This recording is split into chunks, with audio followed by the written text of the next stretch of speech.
Hi there, I'm Ruth Rhodes, a soil scientist from SASTRI, and I'd like to share some information with you about leaf sampling. Because fertiliser application is such an expensive process, it's important that growers monitor the efficiency of their fertiliser program. Applying too little fertiliser can decrease your crop yields, while applying too much is not only costly, but it can decrease your cane quality. Leaf sampling should be standard practice in routine cane management. It can give you an idea of how well your nutrients have been taken up, whether you've applied those nutrients as fertiliser, compost or manure, and also whether those nutrients are in a good balance in the crop. Leaf sampling also gives you an idea of the nutritional status of your crop and whether there are any nutrients that are deficient and which might be limiting your sugarcane growth.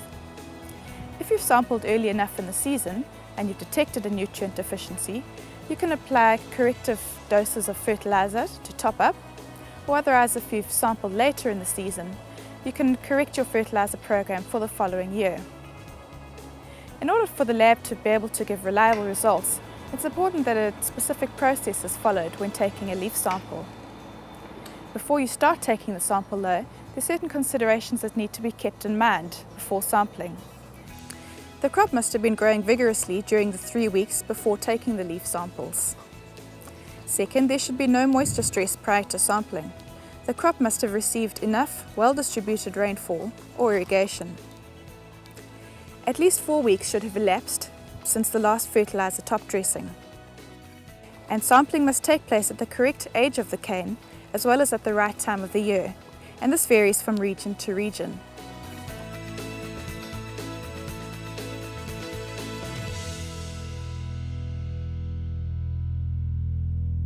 Once these considerations have been satisfied, you can then proceed to take your leaf sample as follows. Firstly, you should select stalks of average height, but don't select a stalk that is too young. Let's use this stalk as an example. I'm just going to insert this board behind it so that you can see it clearly. You should sample the third leaf from the top, and we start counting from the first leaf that's at least halfway unrolled. In this example, you can see that the spindle leaf is not quite halfway unrolled. Can't see the midrib yet, so I won't count from this one. I'll start counting from the one next to it. So this is first, second, and third. So this third leaf is the one that I would sample.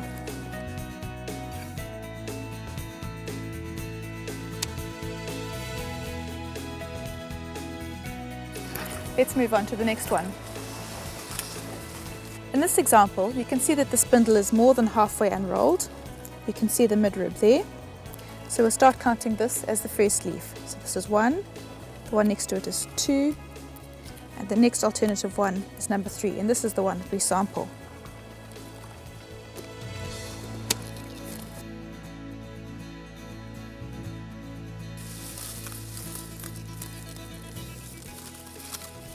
Collect about 40 such leaves from various spots throughout the field.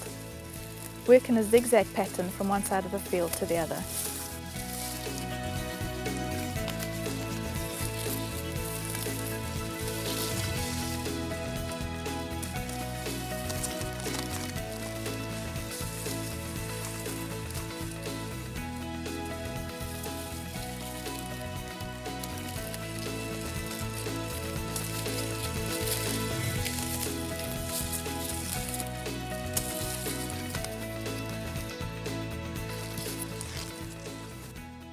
Remember, if your field consists of areas of poor growth and good growth, you should sample these two areas separately, even if they have been fertilised the same. By now you should have collected your 40 samples. Take a manageable handful and cut off the bottom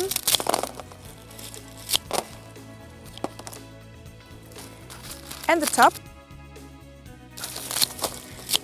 so that you're left with about 30 centimeters from the central part of the leaf. Next, take your leaf and either using a knife or just by tearing, strip out the midrib. So pull off the one blade, pull off the other, and you throw away the midrib and keep the leaf blade.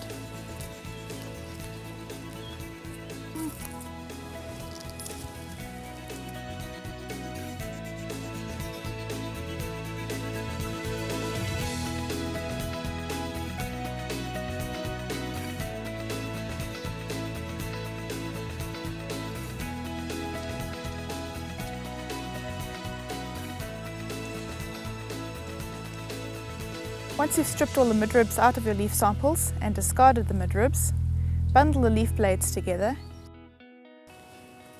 and tie them together with the leaf sample label attached.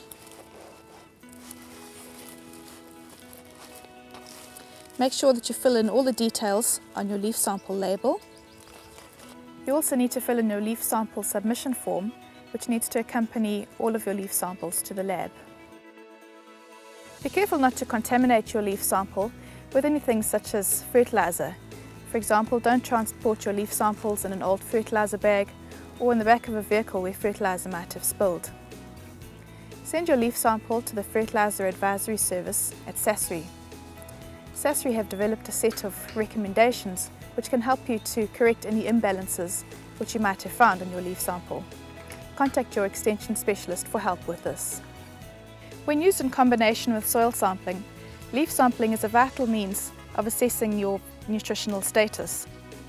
Leaf sampling is particularly important when assessing your nitrogen levels, because at present there's no reliable soil nitrogen test. Leaf sampling is not a costly process, but it can help you use your expensive fertilizer more efficiently.